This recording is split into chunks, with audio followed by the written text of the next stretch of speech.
ফরজ সালাতের পর ইমাম সাহেব সকল মুসল্লিদের নিয়ে হাত তুলে মোনাজাত করেন, এই মোনাজাত কি কোরআন ও সুন্নাহর মতে ঠিক আছে?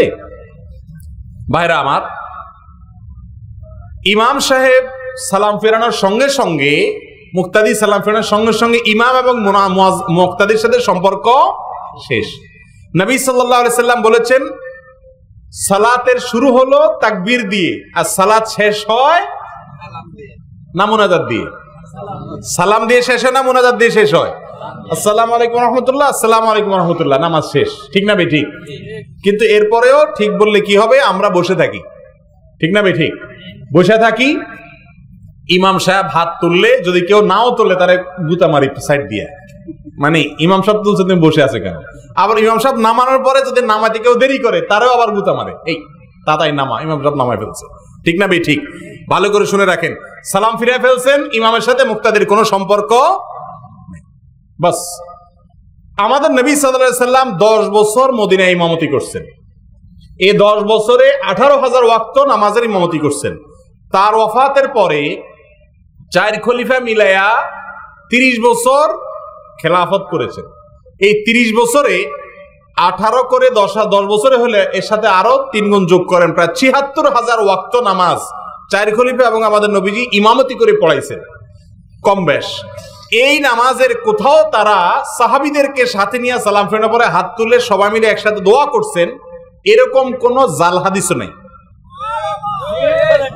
কথা কি বুঝাতে পারছি? যদি বলেন যে আছে তাহলে দেখান।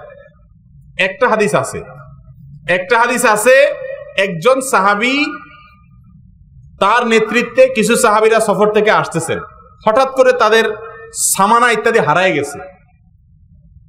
তো এগুলো হারানোর পরে তারা ফজরের সালাতের পরে সবাই মিলে হাত তুলে আল্লাহর কাছে দোয়া করছে। এটি সহিহ হাদিস দ্বারা সাবেত। অতএব এই হাদিস দ্বারা বোঝা যায় যে কোনো বিপদে, কোনো বিশেষ মুসিবতে যদি সবাই মিলে আল্লাহর কাছে দোয়া করে এটা ঠিক আছে।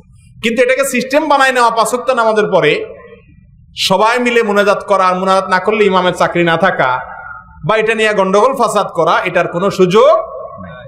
কিন্তু আমার এই মাসআলা বলার পরে আপনারা যদি মৌকাড়াবাসী এখানে এইটা নিয়ে গন্ডগোল করেন, তো মনে রাখবেন এই গন্ডগোল করার কোনো অনুমতি ইসলামে, মুনাজাত আছে না নাই সেটা নিয়ে আলোচনা হইতে পারে, কিন্তু গন্ডগোল যে নাই এটা নিয়ে আলোচনার সুযোগ।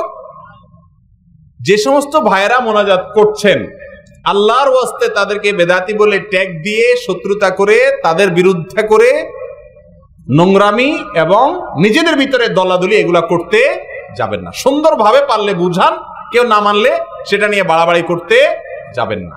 কথা কি বুঝাতে পারছি? ভাইরা আমার, আমি শুধুমাত্র বলেছি আমাদের নবীজি 10 বছরে কখনো সালাম ফেরানোর পরে মুক্তাদিরকে সাথে নিয়ে এভাবে হাত তুলে দোয়া আমাদের মতো করেন। তিনি কি করছেন? তিনি সালাম ফেরানোর পরে ইস্তিগফার পড়ছেন 3 বার, আস্তাগফিরুল্লাহ আস্তাগফিরুল্লাহ আস্তাগফিরুল্লাহ, আল্লাহুম্মা আনতাস সালাম ওয়া মিনকাস সালাম পড়ছেন, আরো বিভিন্ন দোয়া পড়ছেন, এগুলো হাদিস দ্বারা সাবিত আছে। কিন্তু সবাইকে নিয়ে হাত তুলে মুনাজাত করছেন এরকম কোনো প্রমাণ পাওয়া যায় না। আমি কার কথা বলছি? আমাদের নবীজির কথা। আর এতক্ষণ ধরে আপনারা শুনলেন শুধুমাত্র নবীজির সুন্নত অনুযায়ী চললেই আমরা জান্নাতে যেতে পারবো, আল্লাহ নিজেই কোরআনে বলে দিয়েছেন। অতএব নামাজের পরে সারা দুনিয়া মুনাজাত করে, কিন্তু আমার নবীজি করেননি। আমি কোনটা মানবো? মুসলমান কোনটা মানবে? নবীজি তাই করছে। এখন আপনি যদি বলেন না হুজুর নবীজি করছে, প্রমাণ আছে, তাহলে আপনি প্রমাণ দেখান। কথা কিন্তু একটা, ঘুরে ফিরেলে হবে না। আমাদের নবীজি সালাম ফেরানোর পরে সাহাবীদেরকে নিয়ে মুনাজাত করছেন কিনা, যদি করছেন থাকেন কোথায় আছে? আমি কি বুঝাতে পারছি? এরপরেও যদি কিছু ভাইরা বলে না, একটা হাদিসে আসছে কিন্তু যে ফরজ নামাজের পর দোয়া কবুল হয়, আর দোয়া যেহেতু কবুল হয় অতএব দোয়া করলাম হাত তুলে সমস্যা কি? তাহলে যাটা শেষে করেন, অসুবিধা নাই, কিন্তু একজনের সাথে সবাই সম্মিলিতভাবে করতে হবে এরকম কোনো নির্দেশ নাই। হ্যাঁ, বিশেষ কোনোদিন সালাম ফিরাইছেন, আপনার মনে চাইছে আল্লাহর কাছে কিছু চাইতে, আপনি চান, নিষেধ নেই। কথা বুঝাতে পারছি? কিন্তু এটাকে সিস্টেম বানায় নেওয়াটা কি নিষেধ। কিন্তু আমাদের সমাজে এটা দীর্ঘদিন ধরে চলে আসতেছে ভাই, দীর্ঘদিন ধরে চলে আসছে। আমি একটা মজার কথা বলি আপনাদের, এই মুনাজাত নিয়ে এত গন্ডগোল আমাদের দেশে। মক্কা মদিনার প্রতি শ্রদ্ধা আমাদের আছে না নাই? বিশেষ করে আহলে হাদিস ভাইদের মধ্যে আজকাল দেখা যায় এই মুনাজাত নিয়ে 2 গ্রুপ। এক গ্রুপ বলে মুনাজাত আছে, আরেক গ্রুপ বলে নাই। অথচ সমস্ত আহলে হাদিস ভাইরাই মক্কা মদিনাকে খুব বেশি সম্মান করেন। করেন কি করেন না? সে মক্কা মদিনা 5 ওয়াক্ত নামাজ ইমাম সাহেবরা মুনাজাত করেন, সম্মিলিত মুনাজাত করে না। এবার আসেন আমাদের দেশে। আমাদের দেশে ওলামায়ে দেওবন্দ যারা আছেন, কওমি মাদ্রাসার হুজুর যারা আছেন, তাদের বাংলাদেশের সবচেয়ে বড় মাদ্রাসা কোনটা? হাটহাজারী মাদ্রাসা। হাটহাজারী মাদ্রাসায় ৫ ওয়াক্ত নামাজের হুকুম মোনাজাত আছে না নাই? নাই। আমি হাটহাজারীর ছাত্র, এখনো খবর নেন নাই। বাংলাদেশের সমস্ত কয় মাদ্রাসার গোড়া। এবার আসেন আলিয়া মাদ্রাসা। আলিয়া মাদ্রাসার বড় বড় মেইন কয়টা মাদ্রাসার ভিতরে একটা হলো তামিরুল মিল্লাত, ঠিক না ঠিক? মোনাজাত নাই। এবার আসেন তবলিগ জামাত, হেডকোয়ার্টার কাকরাইল এবং তবলিগের বিশ্ব ইজতেমা, ৫ ওয়াক্ত নামাজের মোনাজাত নাই। আমি কি বুঝাতে পারছি আপনাদের? তাহলে গোড়াগুলা দেখেন সবগুলা নাই, কিন্তু শাখাগুলাতে সব আমরা গন্ডগোল করতেছি। আমি কি বুঝাতে পারছি? তারপরও আপনাদেরকে বলবো, যদি আপনাদের এলাকাতে মোনাজাত চালু থাকে, আল্লাহর ওয়াস্তে এটা উঠানোর জন্য গন্ডগোল করবেন। মানুষকে বুঝান। যেদিন মানুষ বুঝবে যে সালাম ফেরানোর পরে আসলে মোনাজাত না, দোয়া জিকির পড়া উচিত, সেদিন মানুষ এমনি ছেড়ে দিবে। আর যদি না ছাড়ে, তারটা তাকে করতে দেন। আল্লাহর ওয়াস্তে এটা নিয়ে ভেজাল করতে যাবেন না, খবরদার। আমার মসজিদে আমি যেখানে জুমা পড়াই, 6 মাস পর্যন্ত আমি নিজেও মোনাজাত করছি আমাদের মুসল্লিদেরকে নিয়ে।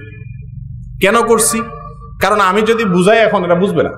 6 মাস ধরে বুঝাইছি যে রাসূল কি করছেন, হাদিসে কি আছে, কাগজ ছাইফা দিছি, বই বানায় দিছি, কার্ড বানায় দিছি। 6 মাস পরে একদিন পুরো আলোচনা করার পরে আমি বলছি, আমি জিনিসটা বুঝাইলাম, আমার দায়িত্ব শেষ। আপনারা মোনাজাত করেন, আমার নিষেধ নাই, দুমসে করেন, কিন্তু আমি বলে আমি মুক্ত হয়ে গেছি। রাসূল সাল্লাল্লাহু আলাইহি ওয়াসাল্লাম কিন্তু এটা করেন। এরপরে মুসল্লিরা সবাই হাত তুলে বলতেছে, না আমরা আর করবো না। আমি বললাম, না আমি তো নিষেধ করিনি, আপনারা করেন। ইমাম সাহেবরা বললাম, তোলো, হাত তোলো।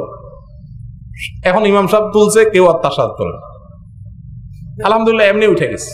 এই জন্য আল্লাহর ওয়াস্তে আপনাদের এলাকাতে আমি হাতে পায়ে ধরি, আমি যদি এই মাসআলা বলার কারণে আপনাদের এলাকার ভিতরে বিভক্তি হয়, তাহলে এটা আমার জন্য কষ্টের কারণ হবে। যে সমস্ত ভাইরা মোনাজাত করছে তাদেরকে বেদাতি বলে গালি দিবেন না। যে সমস্ত ভাইরা মোনাজাত করছেন না, তারা মোনাজাতকারীদের মোনাজাত হটানোর জন্য আন্দোলন করবেন। এর চেয়ে অনেক দরকারি কাজ আছে না নাই?